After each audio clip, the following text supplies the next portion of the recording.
Hello, my dear. Rhonda Constant, your favorite hometown medium, physical energy healer, oracle card advisor, paranormal investigator, voice for your loved ones. How are you today?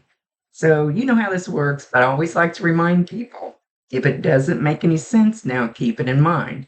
You'll either remember it later, see it later, or somebody else will validate it for you later. I had somebody get a hold of me the other day, and it had been 6 months since I did their reading, and they wanted to tell me that one of the things that I said finally showed up. So it's all in, I hate to say this, divine timing. That means be patient. It'll happen when it's supposed to happen. Hate that I'm not patient. So we're going to talk to Brian. And first, okay, okay. He says, just make sure you tell her I love her. Tell her I love her. And I pray for her. He says, that's kind of out of my character, but I do because I see things different now.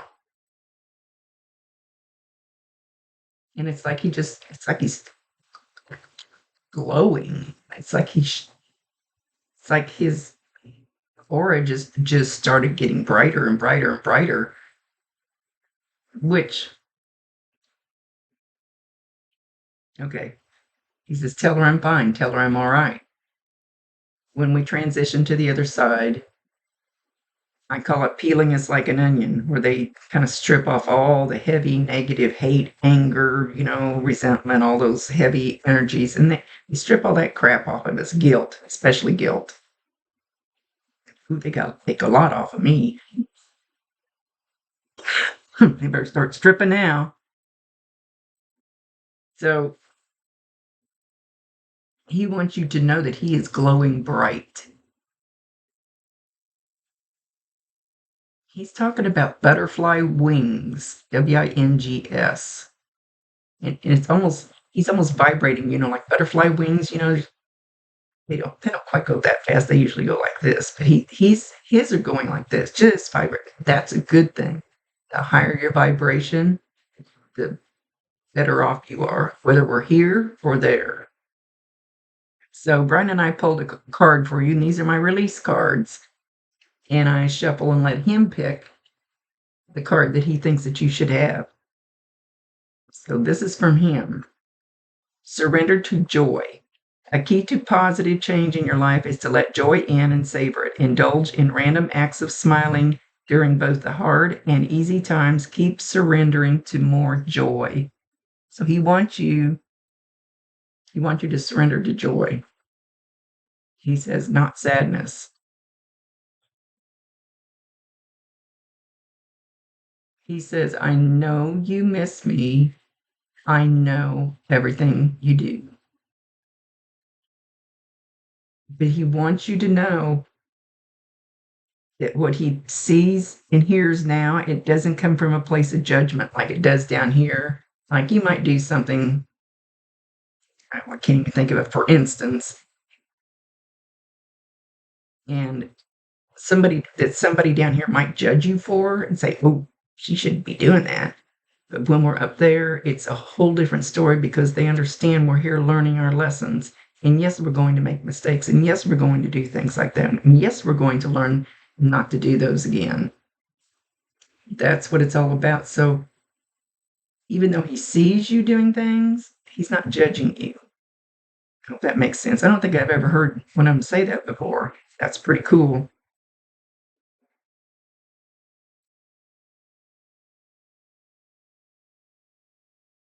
Beware of that hole. HOLE. So, did you recently trip in a hole? Step in a hole? If you got a hole outside your front door or something, watch it. Don't step in it. I don't know that I feel like it's a warning. Well, he says beware of that hole. So I don't know if he's validating that he saw you step in a hole or if he is warning you, be careful not to step in that hole.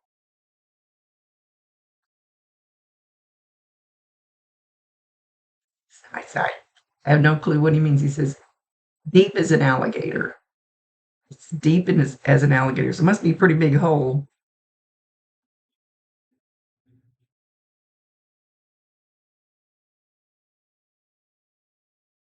He says sometimes when you fall asleep, he strokes your hair.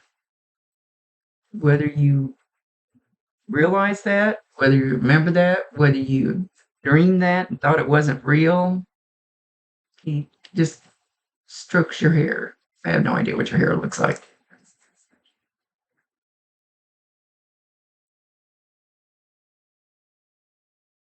He said, I'm very blessed to have found the love of this family.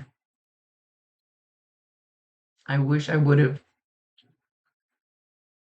say it again, accepted it more, felt it more, realized it more,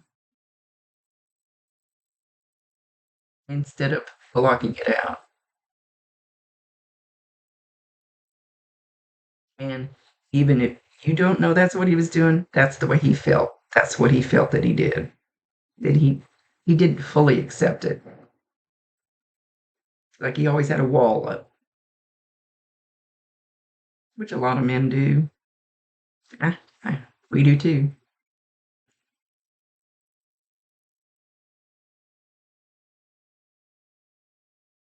He says, where do you want to go from here? You can't hang on to me forever. And I'm not meaning, he's not meaning, we're not meaning that if you hang on to him like I love you, all this. How do I want to explain this? It doesn't mean you have to let him go. It just means you need to at some point move forward.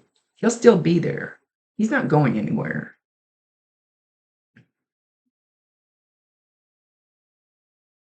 He says he doesn't want you to feel bad if you meet somebody else because that's the way life is supposed to be. And that's part of what he means by hanging on to him. He's not going to go anywhere if you go, okay, I'm going to move a little forward with my life. He's still going to be there for you. Promise you 1,000%. He can hear you. He can see you. Talk to him all you want to.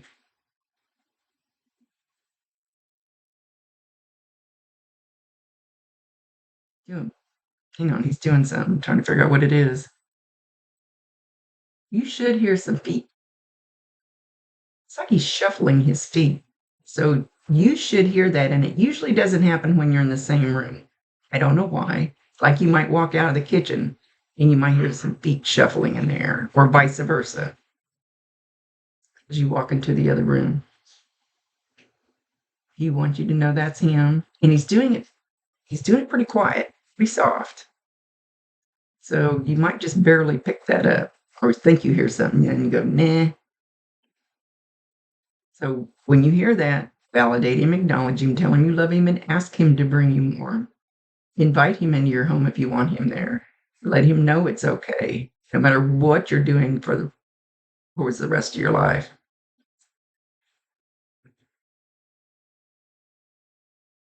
I've walked into houses to cleanse them or something, and I'll see some man plastered up in the corner, and I go, what are you doing? He says, I don't want to scare them, so I just stay back here and watch. So he needed to be told it was okay to step forward. It always helps. Oh my goodness, they make my head itch. Their energy just makes me itch.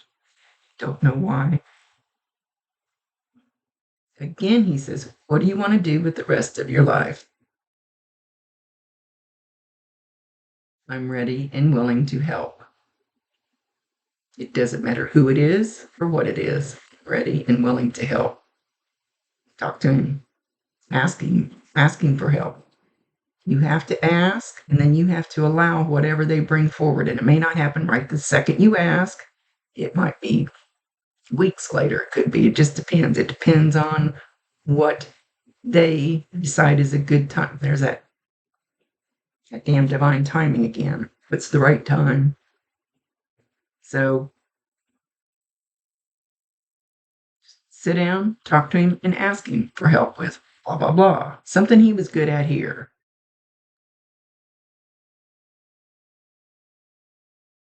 And they will try to open doors for you. I always use the example. Like, say you don't like your job and you happen to run into somebody in the grocery store after you ask them, and they go, "Hey, I work at this great place. We have an opening you'd be perfect for, and it's a job that you absolutely end up loving." It's that easy if it's meant for you.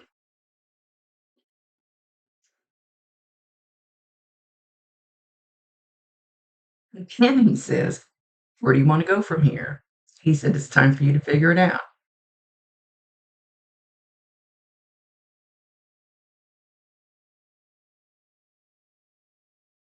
There's a young girl. Do you guys have a daughter? I don't remember. I don't remember most of my readings. That he walks up and kind of hugs every so often. I think she feels it. She may not realize what she's feeling, but I think she feels it.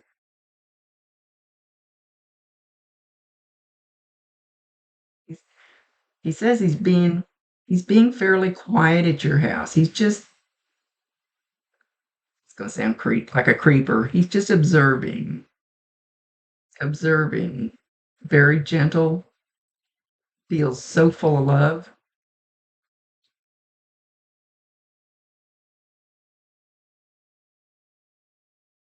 I'm wondering whether he should step forward and help in some way, but he's not supposed to.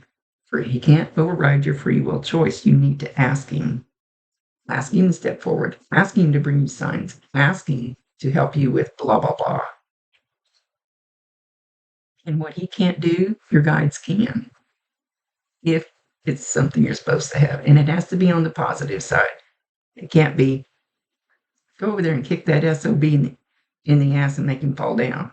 It has to be something positive. You have to flip it around somehow.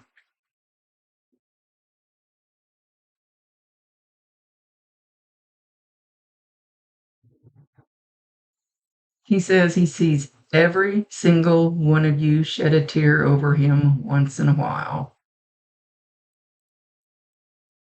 I know what I caused. I regret it deeply. Don't know what I was thinking. Very stupid move. And I deeply regret it. That I caused you so much pain and heartache and lack of joy. We just had that joy card. He caused you lack of joy. And he picked out the joy card.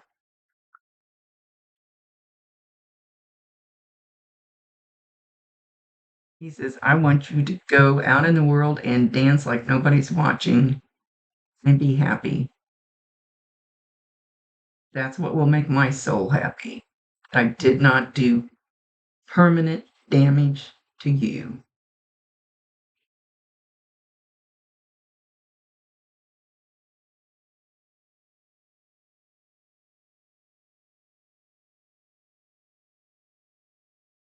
You got quiet. Hang on. It seems like every time I've done a reading with him, and I think I've done several, it's like he's holding back. Like there's something he wants to say, but he holds it back. He will not. I thought maybe this time he might. I feel like there's something I want to pull out of him, but it's not up to me to pull it out of him. It's his show, it's his ball game. He can say whatever he wants within reason.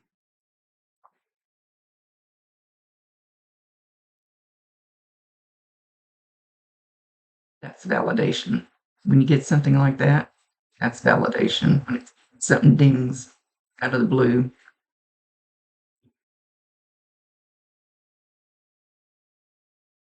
He says, I don't know how to make it right. I don't know how to fix it.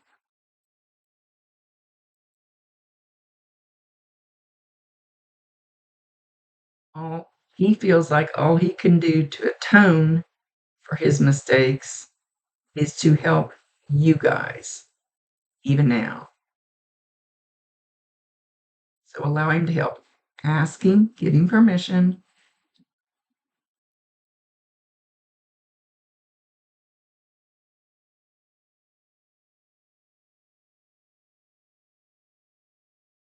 He's kind of hanging his head, even though we really don't feel shame and anger and stuff over there, but he's showing that he's kind of ashamed for what he did, for how he left, or hurting everybody.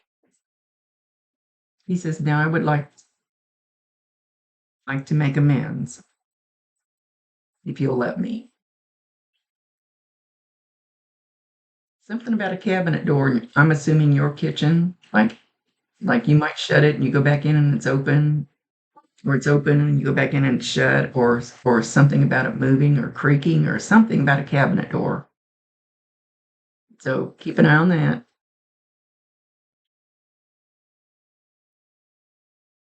That looks like the kitchen. I'm assuming it's the kitchen.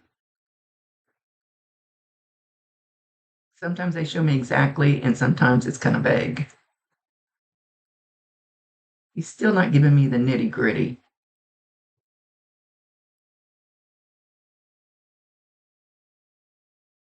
Wait to see if he's going to say it. Oh, he's keeping tight-lipped about it. I don't think it's like it's any secret. I think it's just something that even even though our spirit isn't really male, female, body is down here, but our spirit isn't.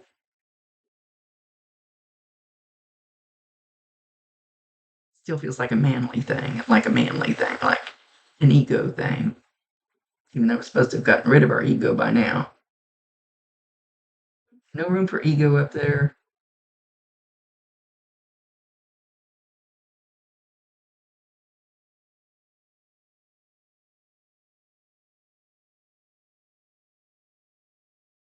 You're gonna wait, okay.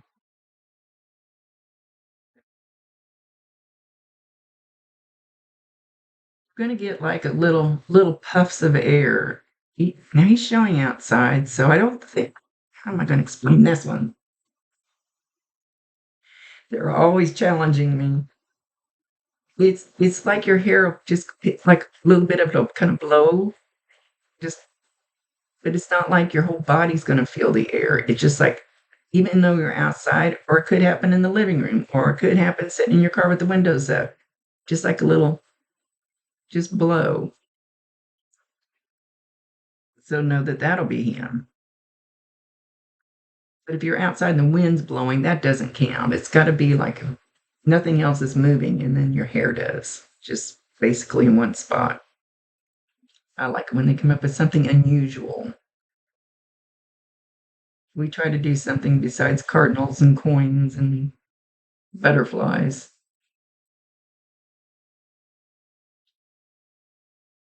He says, I'm walking beside you hand in hand every day.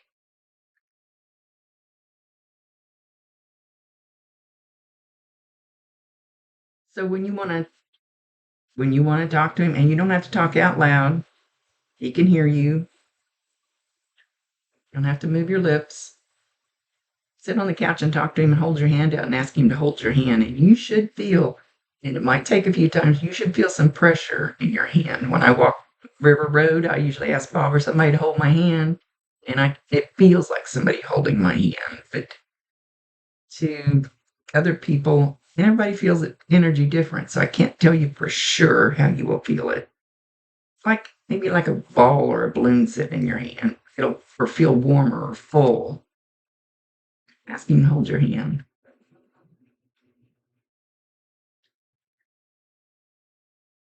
He says, but don't stay there. He says, I want you to move forward. It's okay. It's life. You're supposed to. He wants me to blow my candle out. I don't know why. You have a candle burning right now? It's a white sage candle. Just a white sage candle. I don't know why you want me to blow it out.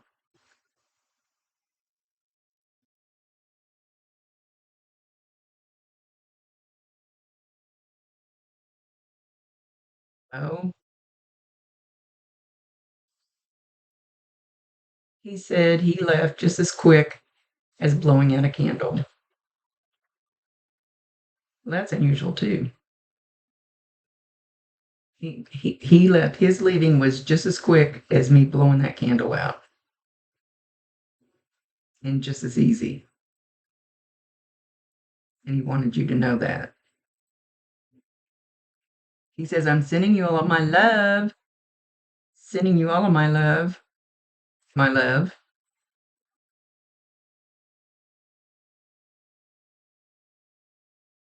You will forever be in my heart, no matter what you do.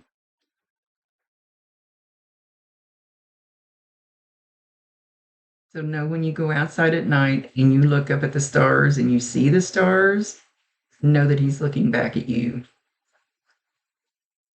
And they're really not up there. They're really here. It's hard to explain because my mind hasn't quite grasped all of that either, even though I talk to him all the time.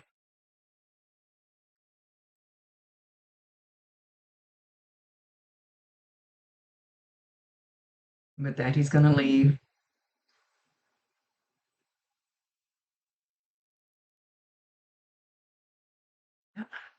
I don't know why he's drawing my eyes to my candle. It's my favorite candle. He's pulling my eyes to my candle. I don't know. Maybe there's somebody you need to think about that with or something. I don't know. I don't know. It wouldn't be him. But that he's leaving. Okay, much love to you, my dear. Thank you for allowing me to speak to him again. Rhonda Constant, your favorite hometown medium, physical energy healer, oracle card advisor, paranormal investigator, voice for your loved ones.